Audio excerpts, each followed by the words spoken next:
हाय focus. तो ये video के अंदर हम जो है दो कैपिटल मार्केट कंपनीज का जो है वो डिस्कशन करेंगे। दोनों के Q2 FY25 के रिजल्ट जो है अभी आ चुके। कुछ एक का रिजल्ट जो है वो कल ही आया था CDSL का, और उसके पहले लास्ट टू लास्ट वीक जो है, मेरे हिसाब से लास्ट वीक SKP सिक्योरिटीज़ का जो रिजल्ट है वो आया था। तो दोनों कंपनीज का डिस्कशन करेंगे। SKP सिक्योरिटीज़ जो है ये एक माइक्रो कैप कंपनी है, ये भी आपके कैपिटल मार्केट वाले सेगमेंट के अंदर ही काम करती है। अब SKP सिक्योरिटीज़ काम कहाँ करती है? SKP सिक्योरिटीज़ आपका वही, इनका जो मैक्सिमम रेवेन्यूज जो है अबाउट 65 to 70% के आसपास ब्रोकरेज बिजनेस से आता है। मतलब जो कि आपका एंजल वन करता है या जीरोदा करता है, उस तरीके का जो ब्रोकरेज बिजनेस होता है कि लोगों के बोलने पे स्टॉक्स बाय करो, सेल करो, ये करो, वो करो, इसके ऊपर से इनके जो है 65 to 70% के आसपास जो है वो रेवेन्यूज आते हैं। अब ब्रोकरेज बिजनेस मतलब क्या, कि ये कोई डिस्काउंट ब्रोकर्स नहीं है कि जैसे जीरोदा हो गया या एंजल वन हो गया, 5 पैसा हो गया, ये उन तरीके की कोई डिस्काउंट ब्रोकरेज वाले बिजनेस नहीं है, ये नॉर्मल ब्रोकरेज वाले बिजनेस है। और एसकेपी जैसे बिजनेसेस के लिए फायदा क्या होगा कि बीच में सेबी ने एक लॉ लेकर आया था सेबी, जिसमें सेबी ने बताया था कि भाई डिस्काउंट ब्रोकरेज को कोई बहुत ज्यादा डिस्काउंट नहीं मिलेगा अगर वो एक्सचेंजेस पे ट्रेड्स वगैरह लेके आते तो इसकी वजह से आपके जो नॉर्मल ब्रोकर्स भी है और आपके डिस्काउंट ब्रोकर्स भी है वो एक टाइप के ही हो गए, एक लेवल पे ही आ गए। क्योंकि आपके वॉल्यूम्स पे आपको अभी डिस्काउंट नहीं मिल रहा था। आप जितने क्लाइंट्स, आपके जितने ट्रांजैक्शंस वगैरह होते हैं, उसके ऊपर आपको जो चार्ज वगैरह है वो पे करना पड़ेगा। तो इसलिए बहुत सारी ब्रोकरेज कंपनीज है, जैसे कि आप देखोगे एंजल वन भी खराब परफॉर्म करना स्टार्ट कर देती है। हालांकि एंजल वन ने अभी परफॉर्म करना स्टार्ट कर दिया है, लेकिन अगर आप देखो उसके ऑल टाइम आए से एंजल वन जो है वो कितना नीचे है। फिर उसके बाद दूसरी कंपनीज है जैसे कि आपकी 5 पैसा कैपिटल, उसने भी खराब परफॉर्म करना स्टार्ट कर दिया था। आप चेक करोगे तो 5 पैसा कैपिटल के केस में भी यही हुआ। तो आपके जो नॉर्मल ब्रोकर्स वगैरह है, उनको जो है ऐसे रूल की वजह से, सेबी की ये वाले रूल की वजह से फ़ायदा मिल गया। अब एसकेपी सिक्योरिटीज़ का दूसरा मेन रेवेन्यू वाला सोर्स क्या है? दूसरा मेन रेवेन्यू वाला जो सोर्स है इनका वो है डिस्ट्रीब्यूशन। अब डिस्ट्रीब्यूशन मतलब क्या?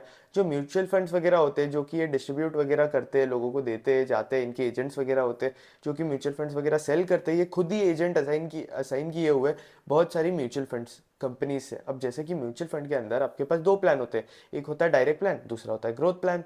तो आपको जो मैक्सिमम रेवेन्यूज मिलते हैं आपकी म्यूचुअल फंड कंपनी को, वो ग्रोथ प्लान से ही मिलते हैं, क्योंकि ग्रोथ प्लान के अंदर ही तो आपको गाइडेंस दिया जाता है। तो एसकेपी सिक्योरिटीज क्या करता है, वो जाके लोगों को है ना ये डिस्ट्रीब्यूशन करता है। ये म्यूचुअल फंड पॉलिसीज हो गई, मतलब म्यूचुअल फंड पॉलिसीज मतलब म्यूचुअल फंड्स वगैरह हो गए, ये अलग अलग फंड्स के अलग अलग टाइप के ये हो गए, एनएफओस वगैरह जो भी आते हैं, नए फंड्स वगैरह जो भी होते हैं, वो जाके लोगों को जाके डिस्ट्रीब्यूट वगैरह करता है। अब इनका क्लाइंट मिक्स देखिए एसकेपी सिक्योरिटीज़ का, तो भाई इनका क्लाइंट मिक्स भी डिसेंट है। 50% इंस्टीट्यूशनल क्लाइंट है और 50% जो है आपका रिटेल क्लाइंट है। अगर आप एसकेपी का सेल्स ग्रोथ देखोगे तो भाई सेल्स ग्रोथ भी डिसेंट है। अभी इनका अगर आप सेल्स ग्रोथ देखोगे एसकेपी का, तो कुछ 70 to 80% के आसपास आया है। और इस कंपनी को कंप्लीटली ऑपरेटिंग लेवरेज मिल रहा है, क्योंकि रेवेन्यूज अगर आप देखोगे तो लगभग 100% या 100% के ऊपर ही इंक्रीज हुआ है। प्रॉफिट आफ्टर टैक्स की बात कर रहा हूँ, रेवेन्यूज वही 66% के आसपास इंक्रीज हुआ है। बट अगर आप प्रॉफिट आफ्टर टैक्स देखोगे तो प्रॉफिट आफ्टर टैक्स के अंदर 100% या उससे ऊपर की जो है वो ग्रोथ देखने मिली है। अगर आप ईपीएस देखोगे तो लगभग डबल हो चुका है, हम बोल सकते हैं डबल से भी ज़्यादा हो चुका है। तो ईपीएस के अंदर जो है हमें अच्छा खासा इंक्रीज देखने मिल रहा है। और अगर आप प्रॉफिट के ऊपर भी देखोगे, नोटिस करोगे, तो भाई प्रॉफिट के अंदर भी मोर देन डबल का ग्रोथ है, मतलब मोर देन 100% का। तो एसकेपी उस हिसाब से तो परफॉर्म कर ही रहा है। एसकेपी के अंदर जितना मैंने नोटिस किया, ट्रेड रिसीवेबल्स के अंदर भी थोड़ा रिडक्शन देखने मिला, जो कि एक रिलीफ है। अगर आप देखोगे तो पिछली बार मैंने हाईलाइट करवाया था कि भाई एसकेपी जो है वो ब्राइटरॉम ग्रुप से मैंने एसकेपी को कंपेयर किया था, बोला था कि भाई ऐसा ऐसा हो सकता है। स्टिल इसके ट्रेड रिसीवेबल्स कोई बहुत ज़्यादा कम नहीं हुए। ट्रेड रिसीवेबल्स एसकेपी के अभी तक है, अगर आप नोटिस करोगे तो अदर एसेट्स में अगर आप जाके देखोगे तो इनके ट्रेड रिसीवेबल जो है अभी तक उतना ही है, बहुत ज़्यादा डिफरेंस नहीं आया। बट वही है यार कि अगर आपके सेल्स के मैक्सिमम जो है आपके ट्रेड रिसीवेबल्स ही आ रहे हैं, तो फिर ये मुझे एक दिक्कत वाला साइन लगता है। और वैसे भी ये माइक्रो कैप स्टॉक है तो भाई कुछ बोल नहीं सकते। बट वैसे भी अब एसकेपी इतना ज़्यादा स्टॉक जो है इसका परफॉर्म क्यों कर रहा है, क्योंकि एसकेपी जो है आपकी कैपिटल मार्केट कंपनी है। अब कैपिटल मार्केट के अंदर जितने भी कंपनीज है सब एक साथ परफॉर्म करते हैं। अब देखो सीडीएसएल के रिजल्ट बहुत अच्छा है, एचडीएफसी के रिजल्ट बहुत अच्छा है, आपकी दूसरी जो एंजल वन के रिजल्ट बड़े अच्छे आए थे। एंजल वन तो ब्रोकरेज कंपनी है, उसी तरीके से आपकी एसकेपी भी हम बोल सकते हैं ब्रोकरेज कंपनी है। इसके साथ साथ एसकेपी जो है वो आपको वेल्थ मैनेजमेंट सर्विसेज वगैरह भी प्रोवाइड करती है, पोर्टफोलियो मैनेजमेंट सर्विसेज वगैरह भी प्रोवाइड करती है। और वैसे भी मुझे ऐसे पर्सनली लगता है कि कैपिटल मार्केट वाली जो भी कंपनीज है मैं उनके लिए बहुत ज़्यादा बुलिश हूँ, क्योंकि इंडिया के अंदर अभी तक इक्विटी का अगर आप पेनिट्रेशन देखोगे, डीमैट का अगर पेनिट्रेशन देखोगे तो कुछ भी नहीं है। बाकी कंट्री से कंपेयर करोगे तो सिर्फ 8% के आसपास है। तो उस हिसाब से मैं ये जो कंपनीज है उनके लिए बुलिश हूँ। एसकेपी की बात करें तो भाई मैं ये बहुत छोटी कंपनी है, माइक्रो कैप कंपनी है। अब डिपेंड करता है, ये एक रिजल्ट देखकर हम बोल नहीं सकते कि भाई एसकेपी जो है बड़ा अच्छा स्टॉक है, बड़ा अच्छा परफॉर्म कर रहा है, ऐसा हो नहीं सकता है। कुछ टाइम दूंगा मैं स्टॉक को, continuously quarter on quarter result जो है वो एनालाइज करता रहूंगा और फिर इसके ऊपर डिसीजन लूंगा। अभी के लिए तो स्टॉक जो है वो ठीक ठाक लगता है, हाई रिस्क स्टॉक है एकदम। मेरे को एक और चीज़ जो कि मैंने नेगेटिव हाईलाइट करवाई आपको कि भाई अगर आप इसके ट्रेड रिसीवेबल्स देखोगे तो 29,000 के आसपास, 29 करोड़ के आसपास जो है वो जा चुके हैं। और फिर अगर आप इसका ये देखोगे रेवेन्यूज़, तो भाई ये तो सिर्फ 31 के आसपास ही है। अगर आप नोटिस करोगे इसके रेवेन्यूज़ तो वो 11 के आसपास ही, 11 करोड़ के आसपास। और उसमें भी अगर आप देखोगे सितंबर में तो इनके टोटल ट्रेड रिसीवेबल्स तो अच्छे खासे इंक्रीज हो चुके हैं। ईयर ऑन ईयर भी अगर हम देखें, 24 का ईयर ले लेते हैं अगर हम, तो 31 है और ट्रेलिंग 12 मंथ्स पे 39 है। 39 होने के बाद भी आपके 15 आपका अगर आप देखोगे ट्रेड रिसीवेबल्स तो 29 के आसपास जा चुके हैं। तो भाई ये थोड़ा मुझे वरी करता है कभी कभी भाई, कि अगर आपके रेवेन्यू जो है वो मैक्सिमम आपके ट्रेड रिसीवेबल्स के अंदर ही जा रहे हैं। बट ऐसा हो सकता है कि भाई इनके पास कैश जो है वो लेट आ रहा है, क्योंकि अगर आप इनका कैश कन्वर्जन साइकिल देखोगे तो इनका कैश कन्वर्जन साइकिल जो है एक्चुअली बहुत ज़्यादा है, 181 डेज़ के आसपास जो है सीसीसी जो है वो जा चुका है। तो ये एक रीज़न हो सकता है कि इनके पास जो है वो कैश नहीं आ रहा है, ये भी एक रीज़न हो सकता है। ये हम पॉसिबिलिटीज़ के ऊपर खेल रहे हैं बस। मैं वही बोल रहा हूँ कि अगर ट्रस्ट लेना है इस कंपनी को लोगों का, इन्वेस्टर्स का, तो भाई इसे जो है थोड़े बहुत और क्वार्टर्स देखेंगे इसका परफॉर्मेंस और फिर इस कंपनी पे डिसीजन लेंगे। बट फिलहाल तो मुझे ऐसा लगता है कि भाई एसकेपी से और बेटर अपॉर्चुनिटीज़ अवेलेबल है। बट ये जो है मेरा पर्सनल टेक है। फिर दूसरी कंपनी की जिसके बारे में हम डिस्कशन करेंगे वो है CDSL। CDSL मतलब आपकी सेंट्रल डिपॉजिटरी सर्विसेज लिमिटेड, ये कंपनी है। पूरे कंट्री के अंदर दो ही आपकी डिपॉजिटरीज है, पहली है CDSL, दूसरी है NSDL। अब NSDL के हिसाब से CDSL के अंदर जो है मैक्सिमम शेयर होल्डिंग है, मैक्सिमम डीमैट वगैरह CDSL के अंदर ही है। और CDSL के पास जो डिपॉजिटरी है अवेलेबल है वो NSDL से कंपेयर करोगे आप तो बहुत ज़्यादा है। CDSL जो है वो BSE से एसोसिएटेड है और आपका NSDL जो है वो NSE से एसोसिएटेड है।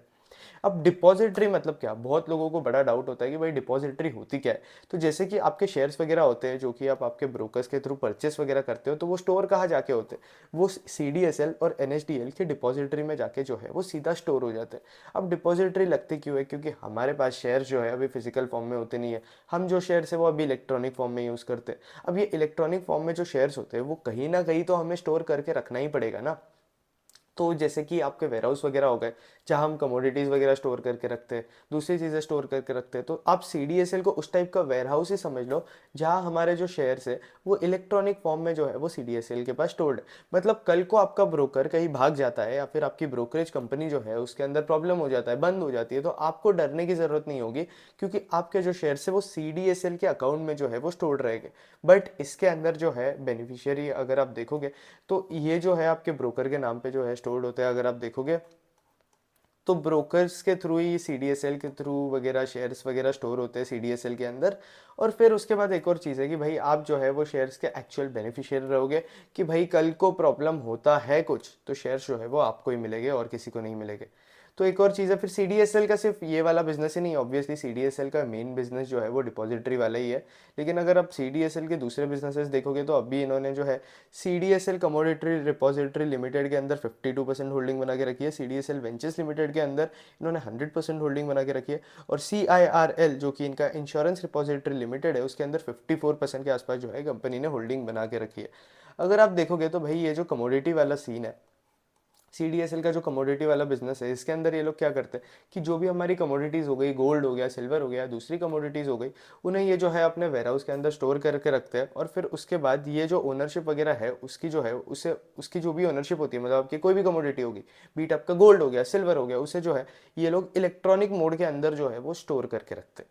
अब यही बेसिकली CCRL है। अब ऑब्वियसली आपके जो ये वेयरहाउस के अंदर स्टोर करके रखेंगे गोल्ड, तो इनको तो स्टोरेज कॉस्ट लगेगा, इनको तो बाकी सारे कॉस्ट वगैरह लगेंगे ही ना। तो ऐसा थोड़ी ना है कि ये फ्री में स्टोर करके देंगे, तो उसके लिए ये जो है CDSL फीस चार्ज करता है। अगर आप देखोगे तो इनके रजिस्टर्ड वेयरहाउस वगैरह है, वहाँ पे जो है ये स्टोर वगैरह करके रखता है।